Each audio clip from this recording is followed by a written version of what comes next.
Latha, what happens on the 6th of January is purely going to be an academic exercise if demonetization impact is not going to be included in the GDP print. And what does this now do to the budget-making exercise? Because our sources tell us that the officials in the finance ministry are in a dilemma and in a bind. Well, exactly. To begin at the beginning, the way in which the CSO always gives its advance estimates is that it doesn't try to forecast the balance months. It usually has to give it on February 8th, 20 days before the budget, which is normally on February 28th. It has data until December, and it merely divides by 9 and multiplies by 12, as it were. It just makes seasonal adjustments. Otherwise, it merely extrapolates the experience of the 9 months into 12 months. The CSO has repeatedly maintained that it is not a forecaster. That is not its skill. It is skill in merely counting and producing the data as it sees it. Therefore, even in the past, chief statisticians have tried to dissuade the government from forcing it to give an advance estimate, but the RBI and the government have insisted as a prerequisite for the budget, and so the CSO has gone ahead. But this time it has huge problems. First problem, the date itself has been advanced. It has to make that guess on Jan 6th. And more importantly, there is a structural break in the economic trend because of the demonetization. They have data of IIP till October 31st. That is 7 months data. They have GDP data for 6 months. And that 7 months data cannot be extrapolated to 12 months. But that's exactly what they're going to do. The sources tell us that we do the arithmetic extrapolation. We're going to do that.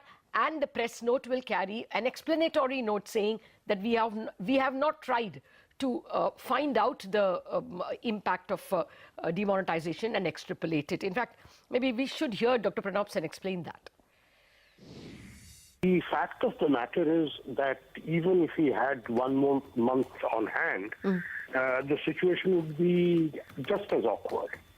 Because, you are looking at a structural break that happens in November, right? And you cannot use 1 month's data to try and extrapolate what that structural break would mean.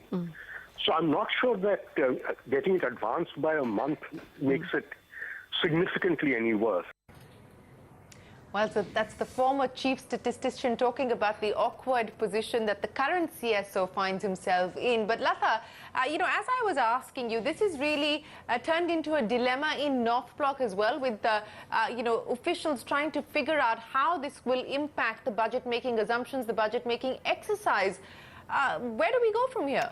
Well, exactly. That's what Sapna has reported, that her sources have told her that the Ministry of Statistics, the MOSP, which is the ministry which owns the CSO, saying that they don't have the ability or the wherewithal to detect the impact of demonetization. Now, obviously, sources have told her that that will put the finance ministry in a bind as to how will it write the economic survey, how will it write the budget. For private economists and forecasters, it is easy. They will just ignore the Jan 6 number. But what will the government do? How will it write the economic survey? And more importantly, how will it say that it has met the fiscal deficit? The fiscal deficit is a percentage of the GDP. So how will they say it has met 3.5% when you don't know that numerator in the first place? And if you don't know this year's GDP, how are you going to project next year's GDP and next year's fiscal deficit?